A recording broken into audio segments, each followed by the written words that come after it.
विदयेतिना श्रीवेङ्कटनिवासाय श्रीनिवासाय मङ्गलम् लक्ष्मी सविभ्रमालोकसुभ्रूविभ्रमचक्षुषे चक्षुषे सर्वलोकानां वेङ्कटेशाय मङ्गलम् श्रीवेङ्कटाद्रिशृङ्गाग्रमङ्गलाभरणाङ्गये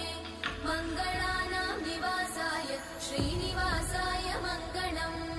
सर्वावयव सौन्दर्य सम्पदा सर्वचेतसां सदा सम्मोहनायास्तु वेङ्कटेशाय मङ्गलम्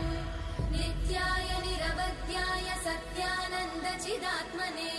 सर्वान्तरात्मने श्रीमद् वेङ्कटेशाय मङ्गलम्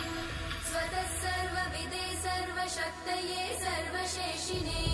सुलभाय सुशीलाय वेङ्कटेशाय मङ्गलम्